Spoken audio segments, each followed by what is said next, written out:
Hello and welcome to Better Offline. I'm your host, Ed Zitron.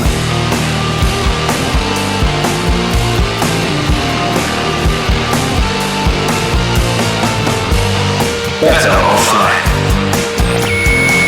As a reminder, you can now buy shirts, hoodies, and even mugs in our merchandise store. There's a link in the notes. God damn it, give me money. I need you to wear the shirt for me. Today, I'm joined by the new owners of gaming site Giant Bomb, Jeff Bakalar, Jeff Grubb, and Dan Reichert. Fellas, welcome to the show. It's pronounced Zitron. Okay. All right. Yeah. Okay. Most people get... I definitely, on an interview a few days ago, missaid my own name and missaid better. I was like, better off shit. And Matt Osowski, my producer, regularly hears these things, so that's always fun. But congratulations, by the way. So walk me through, Dan, perhaps, walk me through what happened. So there was some filing in and out from Giant Bomb, and then you guys kind of took it over.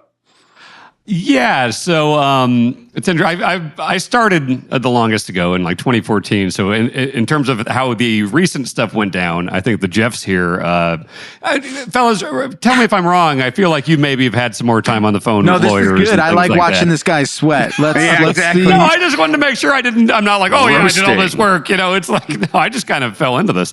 No, Jeff and Jeff left Fandom, our previous parent company.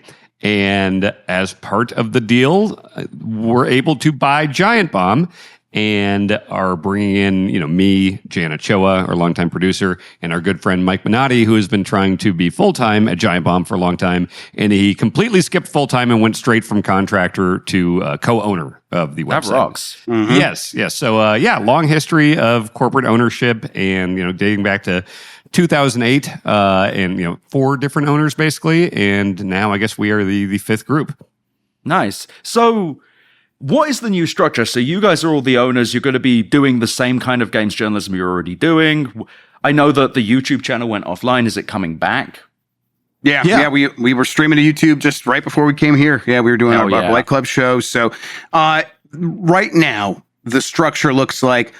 Are we getting all the stuff from Fandom that we need? And they've been very helpful in that stuff. But it's like just kind of getting the keys to everything. Mm-hmm. And then there is a whole other process of us getting a business started, because this wasn't like us necessarily buying the business. We bought a lot of assets. So we have to start our own business to sort of take these things on and make it make sense. So in parallel, while we were goofing off, Mike was playing Rascal for the PlayStation 1 for our game for our show where we play bad games. Bakalar was still working in the background, making sure that we'll have a bank account and stuff like that. But as far as like the overall idea of what this company looks like, it's going to be us kind of taking it all on ourselves, kind of splitting it up evenly amongst us, and just getting to work and investing our time and seeing a payoff, because now it's all on us. It's weird as well, because it's like both one of the most depressing times in games journalism history and one of the most encouraging.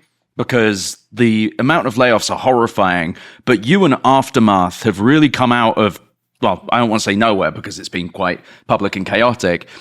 You kind of seem to be building a new model for journalism writ large. Yeah. I think like the lesson everyone learned, they learned like 10 years ago, where the sort of like contemporary understanding of games media, or really any media, that covers some sort of entertainment, is probably not compatible with what a corporation would need out of that, in terms of like revenue expectations and just filing in a way that makes sense, and that's fine. And I think what the Aftermath experiment and all these other sort of independent journalistic entities have sort of shown is that this can work with a private sort of consideration of ownership, as opposed to, just having it be another asset in the corporate media portfolio, right? And I think the value that these types of entities present make a lot more sense, right, under the guise of private ownership than they do, under the umbrella. So it kind of feels as well like games journalism gets pulled in very hard by these big private equity. I'm not specifically referring to any of them, just to be clear. These large entities buy them because I imagine they're traffic drivers, and there's always news, and there's always kind of search traffic coming in from games and guides and stuff like that. Yeah, these things have been honed to be SEO sort of machines for a long time. The people who've been in charge of them have once understood that to be very important. Now, of course, like Google has made things very complicated for a lot of sites that built their sites in one way, and now they have to shift, and no one really understands the way the winds are blowing. But that traffic means something to someone for sure, and that's why you see something like a Polygon becoming the target of a Val now. I guess the public understanding is Valnet approached Vox Media about Polygon and asked them about it like some time ago, and they've been trying to make this happen since then. Vox wasn't necessarily shopping around, but it became the target of that because it does have this traffic. It has this built-in. If you search for something, there's a good chance Polygon is going to serve it to you in the video game space. And so these kind of equity firms, they spot this and they want to extract that value. It means bad things for the actual people working at these sites almost universally every time. And that's why this other model of us coming and being like, we're going to own it ourselves and we're going to have a direct relationship with the audience. That it kind of is the only ground to retreat to at this point. We are either going to keep having this stuff because we're all in it together, as hokey as that sounds, or we're just not going to have it at all. Those are the options now. Yeah. I think it's important to call out that like there does exist a type of person that I think we all sort of slot into in this Goldilocks zone that has sat on both sides of the sort of influencer divide where, we all began our careers in a very kind of like, maybe not antiquated is not the right word, but certainly a traditional sort of like media and publisher relationship and PR relationship. I worked for a newspaper. I worked in print. I worked for PC Zone and CVG. Right. Right. And let's be honest, we're not that old, right? Like we're 39 years young. Exactly. We this sit industry, maybe. Yeah. We sit in this very weird sort of like, like I said, this Goldilocks zone where we're like, we understand what came before, what happened during, and now what's after. And I think that very uniquely positions a small slice of sort of institutional knowledge, right? Where you can kind of like leverage that in a way that not a lot of people have that sort of insight from both sides of the fence.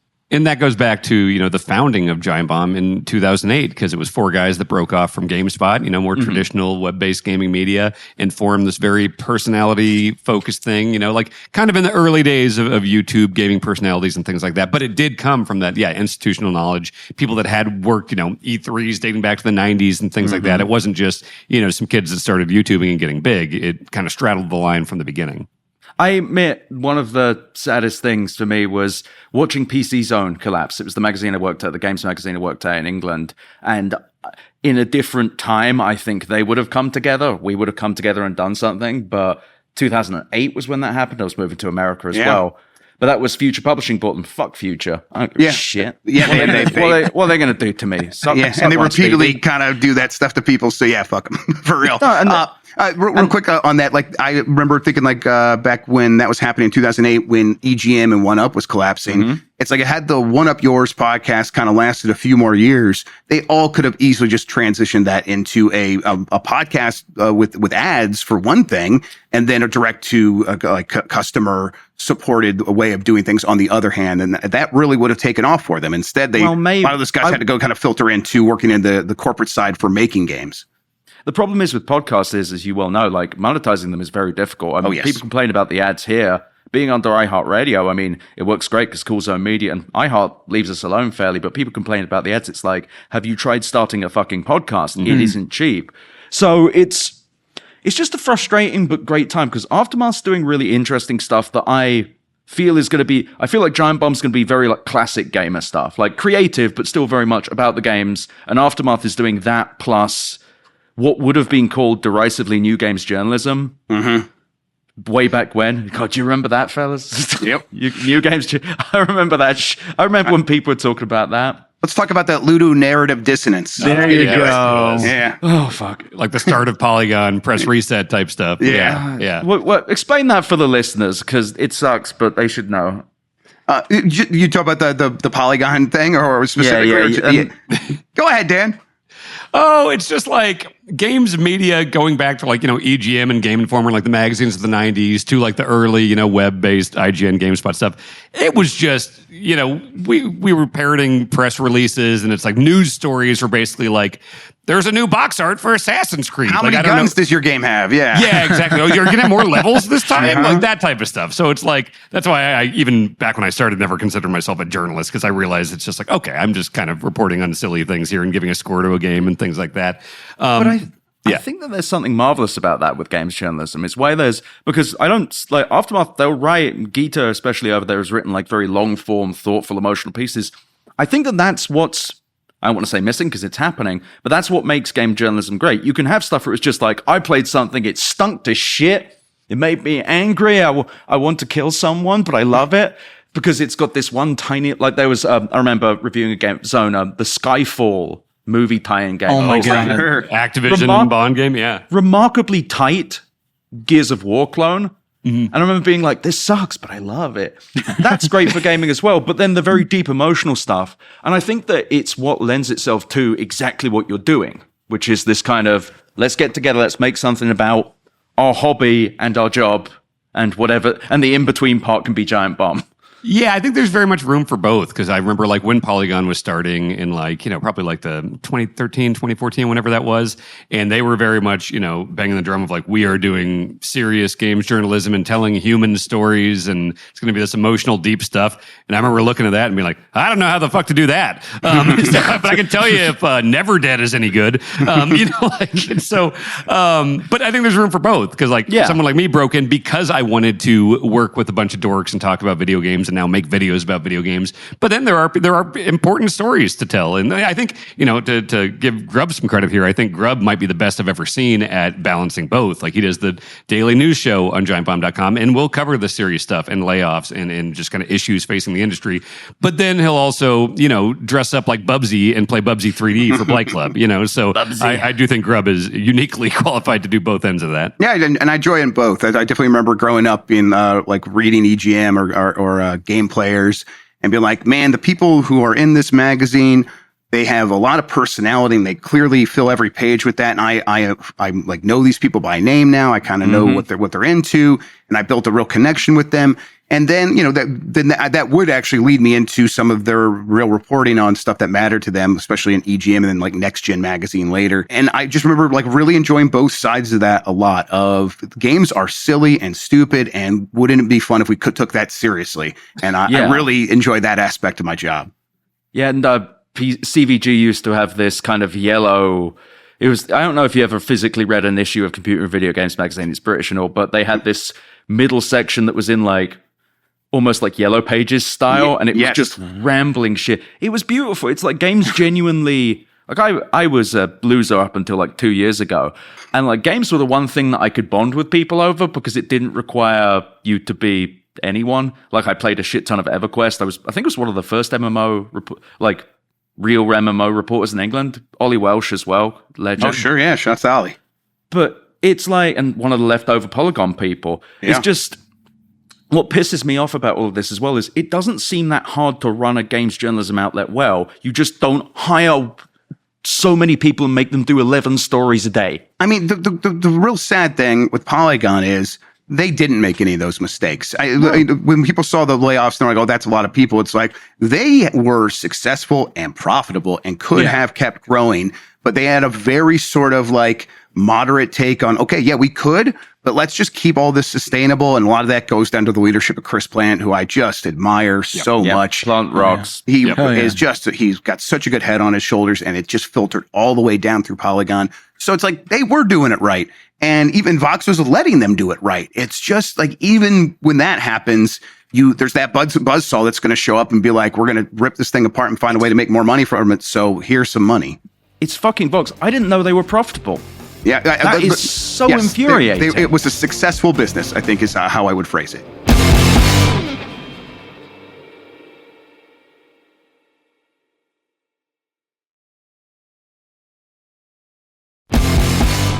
It's so fucking stupid because I feel like these outlets could, on some level, maybe not a ton, print money. Like there are tons of gamers who love reading stuff. Sure, like it sounds like Polygon had a sustainable operation.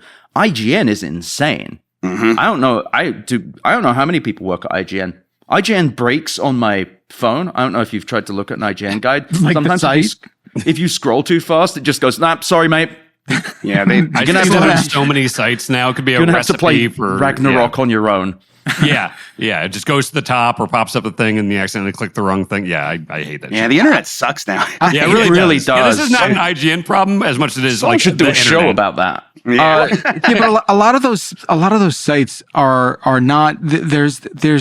It's tough to really say that they all have agency in a way that you want, right? And I think everything becomes this Frankensteinian creation of like, sort of meshing it with other properties that sit alongside as sister companies, and you're just never going to have that organic feeling. I do think you're right. I think the Polygon example is good because it was sort of like this semblance of like, oh, this does feel sort of vacuum sealed off in a way that that works, and everyone there, really doing a tremendous job.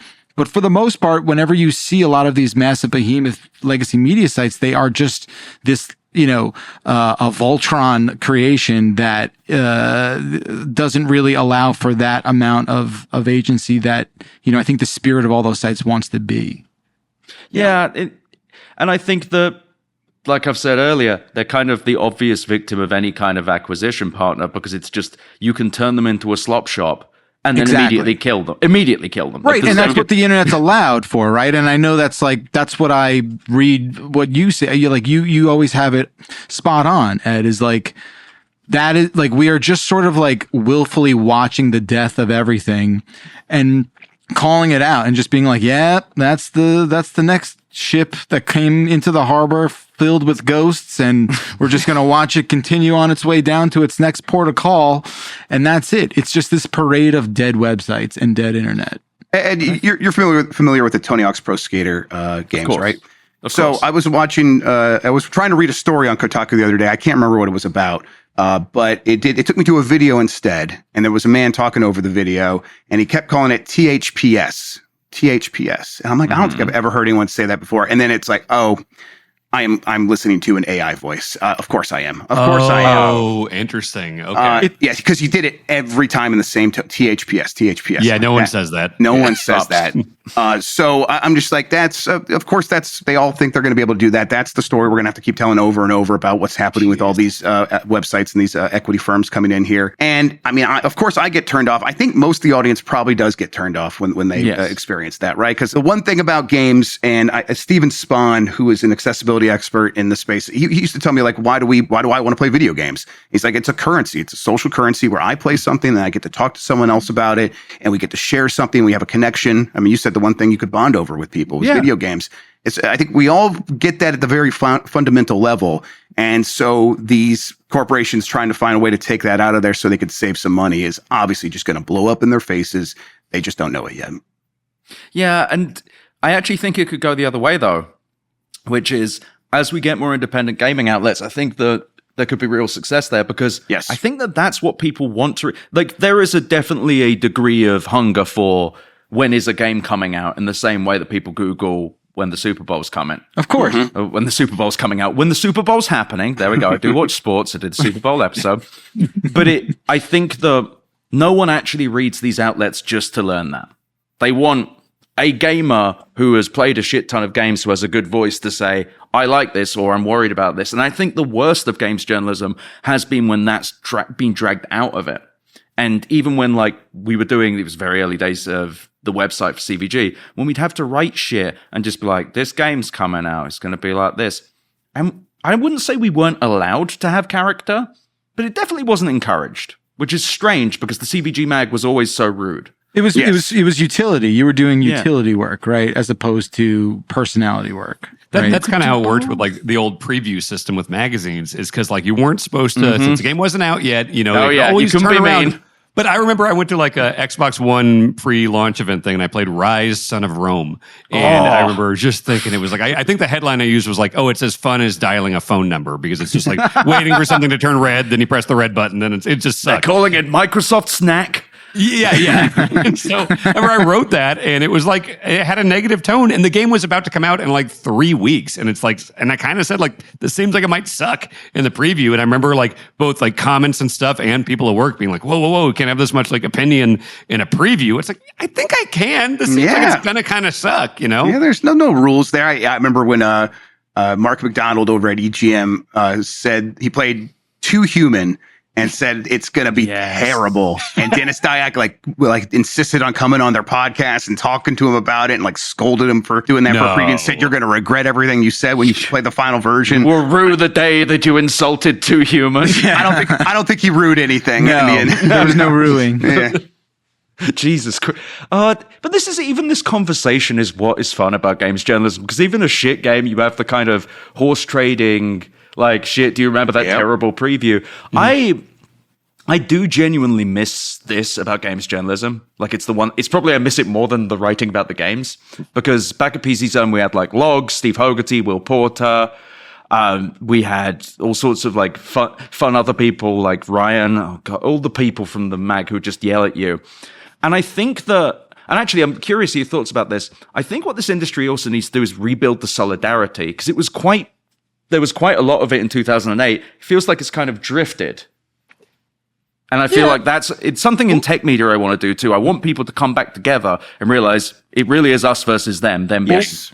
Well, I'm curious to hear where you think like the friction primarily lies. I think what it is that so many people have been hired, fired. So many people have left games journalism, gone into PR.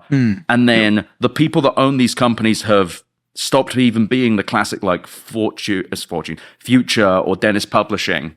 It's the people. So you've always had IGN as this kind of thing over here, this juggernaut.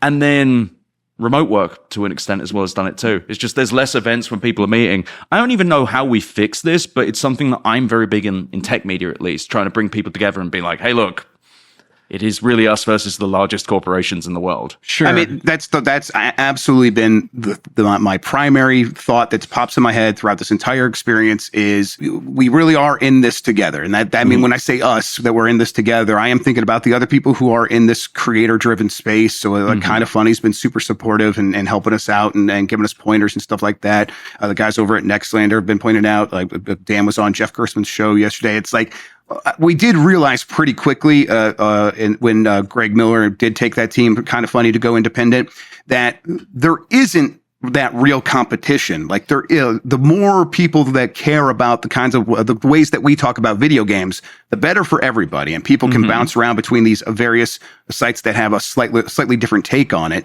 So we keep growing that space. It's good for everyone. So how do we turn that into something? And it's like, definitely, I'm coming into it with, I'm going to like reference a book that I haven't read yet, but I saw the interview on the Daily Show. I'm going to do it. I'm probably going to misrepresent it, but it was like Moral Ambition was the name of the book.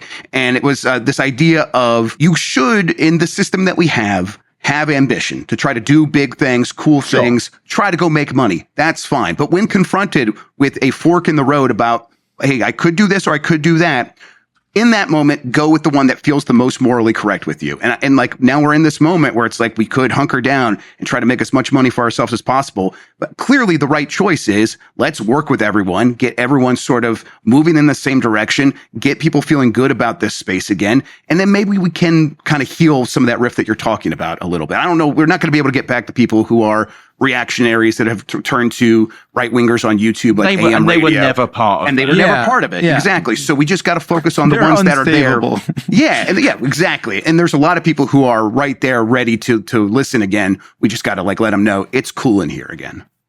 Yeah, and I think we need to get back to a lot of smaller teams. Yeah. I think that because absolutely. I'm actually really glad you corrected me. I thought Polygon was that they grew too big. That was just the assumption I'd made, which was incorrect, it's clearly. Not what I've heard from anyone that I've talked to, yeah. Sucks, because I was originally, they talked to me at the beginning of Polygon. I was in PR at the time, and they're like, do you want to come over here? I was like, no, I must stay at a job I'm unhappy at. I was like, they were too big probably in the beginning, for sure, but they definitely kind of figured it out over time. Oh, they genuinely, they wanted me to do PR, I think. It was Justin McElroy. And it's, I think that the future is going to be lots of smaller ones. I think the games as well, there is less competition because it's not like scoop heavy. I guess you could play a game first, but at that point, you played the game. Like I still think there's a semblance of that, and there is, but it's not like compared to getting a massive funding announcement in tech or like a breakthrough technology. Sure, like a partnered sort of embargo thing. I mean, but there's still competition. Certainly, but you're right, Ed. Like, there's everyone is small. That's what the landscape is, and it's the reckoning of corporate media having this realization of like our competition is 30,000 small independent creators, and how do we like come to terms with that in a way that will satisfy what we need this thing to do. No one has the answer to that. Yeah, and the answer is no one knows how to do it because probably there is no answer. So that realization, that epiphany, which I think everyone has to have like for themselves at one point in their life, kind of lends you to why, things like this wind up happening.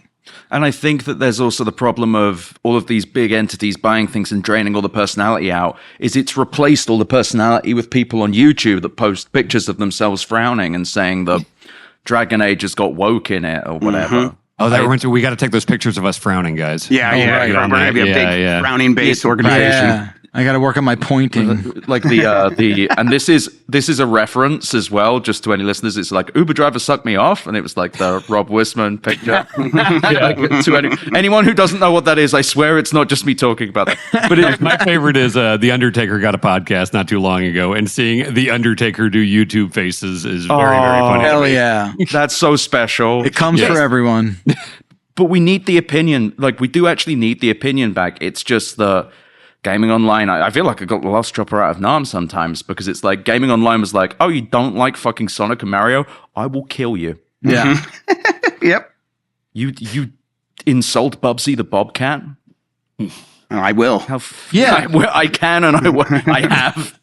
I'll do it again. I mean, the fanboyism is a currency for sure, and I think like that argument of position, as much as it sucks, right, is a thing that probably too many people are finding the worst things about themselves and placing it into the energy of that discourse online. And, I think that's what probably, separates, for my personal taste, what I want to watch and what is out there. And I think, the fact that I think like personality is another form of currency that is a thing that is all but lost in a lot of larger, media outlets. That is a thing you can't replace. That is a thing that AI is not going to replace. That is a thing that, has to be genuine.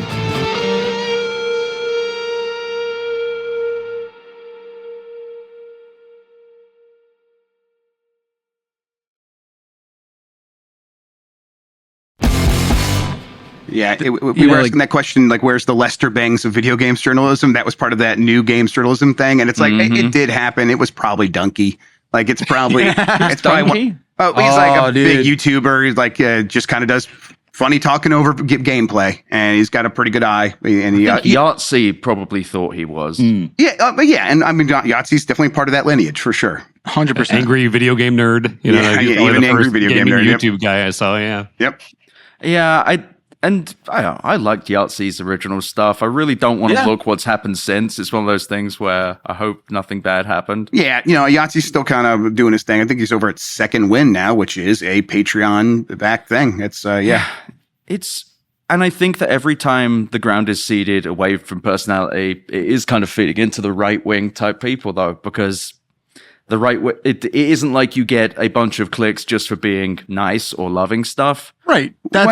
Yeah. It's very easy. I think it's very easy for people who are able to make that pivot into hate currency and hate juicing, where they're just like, oh, I can easily hate on things and use that as ammunition and weaponize this, and that becomes my primary mode of revenue generation. Yeah. I can pick a target, juice it for all it's worth, like a cancer, and then move on to my next victim. And as long as I'm able to like just jump onto the next melting iceberg, I'm going to be okay. So whether whoever it is the target online, that's how that strategy goes. And tragically it works for people. They're super naked about it. In this past week, there was one of these creators who was, and someone like screenshotted it and posted to Blue Sky or whatever, Of course. him complaining that his videos he does about one individual woman video games journalist no longer get very many hits for months and months and months. He's like, this was my whole business. Now I'm not making any money. This was my whole business. Yes, he's like, My whole life was harassing someone. It was explicitly saying, woe is me, I'm not making money from harassing this person anymore. It was one of the most insane things I've ever seen. Then you turn it into a conspiracy and you say, oh, I've been shadow banned. Oh, the algorithms against me because I'm telling the truth. Shit. Of course. Yeah. You know what? All these creators seem very, very happy too. That's the one thing about it. Yeah. They all seem very okay. Seems like a good line of work. Yeah. Very normal and happy with their life. Yeah. But also, they don't seem to like good games. for that. They don't. They genuinely don't seem to like playing video games on the of computer course or not. console. Nope. I mean, they could just do it, and they always choose not to. But you have to look at everything through the lens of like, okay, what's the angle on getting people pissed off about this? And that sounds exhausting and miserable. That stuff is a little bit at a low tide right now. I mean, that stuff did pop off again in the last few years, but it didn't last as long. Everyone kind of saw through it. And now you are seeing people who were probably pretty young and impressionable in like 2014 when the original Gamergate stuff was happening, talking about, man, I wish I just didn't click on that one video telling me all the things that, all the ways that feminism was ruining video games. Like I can see now that was a bad choice in the path of my life. I wish I wouldn't have done that. I wasted years. And it's like, these kids are growing up and seeing stuff, and like the next generation will be a little bit more cynical about that going forward, I think. But it's always going to be there, and they're always going to be trying to. The reality is, if they do it and they get rewarded, the algorithm's built to reward them. It's going to keep happening no matter what, as long as that's the case. See, what always pissed me off about that, other than all the hate and the getting people angry and the attacks on journalism, on top of all of that, they don't seem angry at the fucking games companies who are actually making the real Put aside the made-up sexism or made-up misandry. It's all bullshit. Not even going to humor it. I don't know. Look at the fact that NFL has given one company, Electronic Arts, this one game, Madden, and it has been bad for 15 years. It has been the same game for the last 3. And they did that right when there was good competition, and they're like, oh crap, we better lock this down. Mm-hmm. And they did. Yeah. Yep. They did. And that feels like something. I'm not saying there should be a hate campaign against anything, but maybe if you're going to do one, choose an actual giant company doing horrible shit. Yeah, because they don't care. That's not what they're interested in, right? Like that is not the story for them. The story has to be deeply personal and accessible. I think, an expose about that is like sort of boring in a way to where well, it leads you to the thing as always. It's like, oh, the whole capitalist system is causing. These are all symptoms, and that is not going to help them with them trying to sell this idea that you're isolated because the feminists want you isolated. Yeah. You're right. Yeah, because you're isolated because the system you're within has kept you separate from people. Yes, there aren't walkable cities. Mm-hmm. Right. There's content to antagonize. Yep. It's woman. Yeah, that's it. Like that. It all comes back to that. Yeah. In our space, it's women. In common politics, it's immigrants. It's always the scapegoat. Yeah, well, as the son of a woman and an immigrant, I think it's the father of daughters. As was the line from Spider-Verse as well, as like as the son of a mother and the father of a daughter. But I do have hope. Seeing Giant Bomb do what you do, like when the bad stuff happened, I was definitely like, games journalism's fucked. Like this is just like Polygon, everything. Just like look at it, just was very dark about it. But like, actually, I feel like there is an independent wave happening. And there are so many like amazing creators, like Lucy James, of course, former Giant Bomb. Yep. She's amazing. I only found her work fairly recently. It's like, you've got all these amazing creators out there. Gaming is becoming more mainstream. And I think that there is genuine hope here. There's genuine mainstream interest. It's just a question of cracking it. Yeah, I mean, I think everyone likes that. It's because it's a good story. It's a good story with, I don't want to call it a happy ending, right? But a very like, a positive way, a positive outcome of a thing that seemed to not have any realistically happy turnout. And and it came from like the fact that the audience was so excited. It's like, they wanted that thing to keep going. We were able to keep it going. It's like, you can match that up and make that make sense. And it feels like that should be a business. And we all agreed. Yeah. And the tone of our conversations internally, you go to a month ago versus how we're talking now, which is like, oh my God, it is a world different. We've got optimism and, we were always passionate and everything, but now it just really feels like we're free to directly make the stuff the audience wants. Yep. Yeah, but I think you're right. I think you're right about an independent sort of wave happening, because I think, I'm not a big like fate or destiny person, but what I am is that he does believe in ghosts though. Mm-hmm. Yeah, well, obviously, but I think like on a long enough timeline, you have doors that open that allow the sort of like spread of a thing that people kind of want to put their energy into and have that proliferate in a positive way. And I think like I said, on a long enough timeline, like odds are I do think that's going to break through the surface and come out in a way that makes everyone happy. And I think that is a bit of what happened with our story. And I can be, super jazzed about that, especially in the manner it did. I would like it not to have had to happen so quickly. I wish maybe I had another week or two where Grubb and I could have landed this plane. But it is definitely a bright future in that regard for sure. Yeah, and I also think that, I don't know, personality is profitable. I think that it requires patience, which private equity does not like. But like Cool Zone Media, we've done pretty well giving people a runway to not fuck up, but learn what you're doing. I feel like you guys have an advantage. Here's a question though. So it's just you. How many people are you right now? So it's you 5. 3 and a few other 5 people. Mm-hmm. Are you going to be bringing on others? Are you going to be bringing back any of the original GB people who haven't been there? Like, what's the plan to expand if there is one? Because it isn't a problem if you haven't. Yeah, I mean, the reality is like Backlar's right. This stuff came together so fast that we don't really have insight into what like our own personal financial futures look like with this thing. We have an idea. We feel pretty okay about it, but it's we're going to keep pushing to try to grow, because as fast as we can grow, or as many people as we can get to support it, we can then begin to look at doing other things of bringing other people on. But it is scary. We want to try to figure out as much as we can on our own so we can be solid, and then all of the growth can just make sense naturally after that. It wouldn't be like, I mean, guys, I couldn't imagine ever having more than 10 people. Oh like, God, right.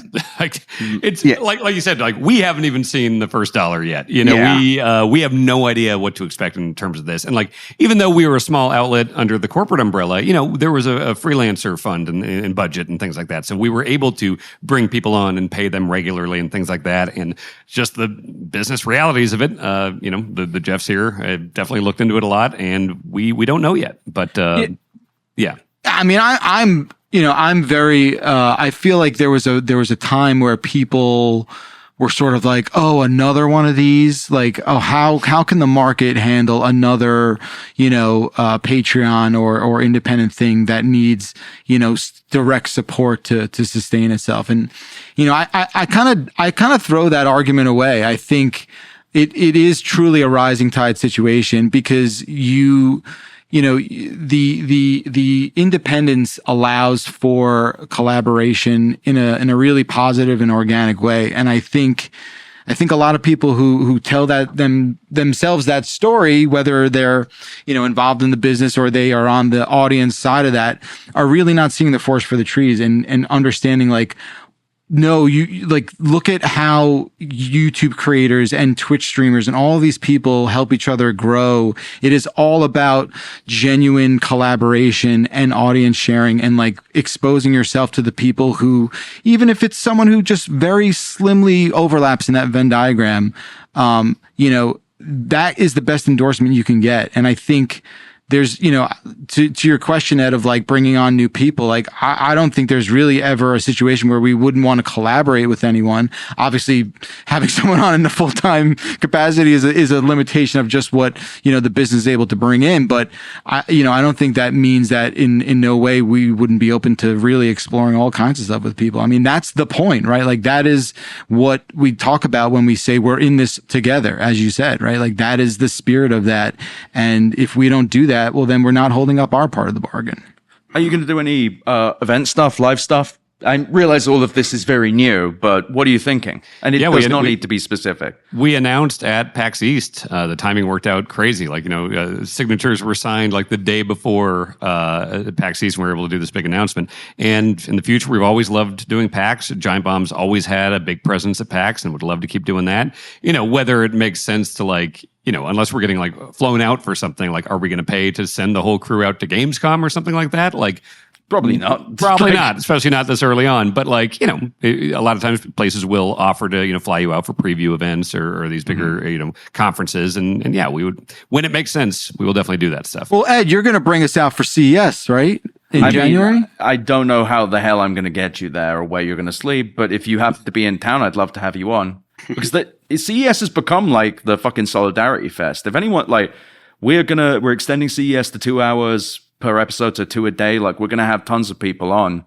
I just think that that's what the indies can do for each other. I'm not even saying put me on. I'm just saying that acknowledging and working together on this shit is actually how better stuff will be done. Back in the old days with Dennis and Future, all those fucknuts used to hang out. And I say that with deep adoration of said fucknuts, me being one of them.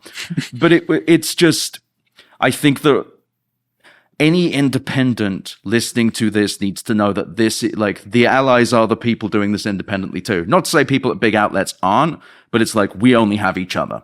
Mm-hmm. Yes, without a doubt. Yeah, I'll do the we're going to try to do GB at Night at Summer Game Fest and things like that. That's a lot of work right now because it's less than a month away, and this all kind of happened real hot. We're doing our best, but for that, GB at Night is this thing where we just have our friends come sit on a couch and I interview them, and we do 6 segments a night. And the whole idea is just about getting cool people from the industry into the same room together so we could just talk this stuff out. And it's very cathartic. It's you do come out of that feeling more connected and there is one of the ladders up, or there's one of the ladders someone else is sending down, so other people can maybe just have a chance to grab a foothold on something. And that's been important to me for a long time. So I'd love to keep doing something like that. And you're right, that to me, that's the only path forward for getting new people into these spaces. Well, guys, thank you so much for coming on the show. Where can people find you other than giantbomb.com? Now let's hit giantbomb.com/join if you want to become a member and support what we're doing. Join. That's we'll give you all the information there. But other than that, I'm grub.wtf on Blue Sky, and that's where I'm mostly posting these days. Yep. I'm danreichert.com on Blue Sky, Dan Reichert on Instagram. Yes, I am Jeff Bakalar pretty much everywhere. And that's another good thing, right? We're, we can kind of serve people wherever they are, right? So it doesn't matter where you're looking for us. We don't have this kind of shackle around us where we can only do a thing here or there. And, it's a lot more accessible now, which is awesome. Thank you so much for joining me, guys. And thank you everyone for listening. You can find me at google.com. That's where I live. And you will now hear a message that I will never re-record. It's going to be the same one from when I was a wee bear and was unconfident in my podcasting ability. Thank you.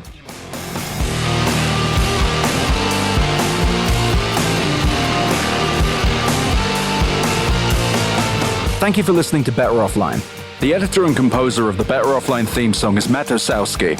You can check out more of his music and audio projects at matosowski.com. MATTOSOWSKI.com. You can email me at easy@betteroffline.com or visit betteroffline.com to find more podcast links and, of course, my newsletter. I also really recommend you go to chat.wheresyoured.at to visit the Discord and go to r/betteroffline to check out our Reddit. Thank you so much for listening. Better Offline is a production of Cool Zone Media. For more from Cool Zone Media, visit our website, coolzonemedia.com, or check us out on the iHeart Radio app, Apple Podcasts, or wherever you get your podcasts.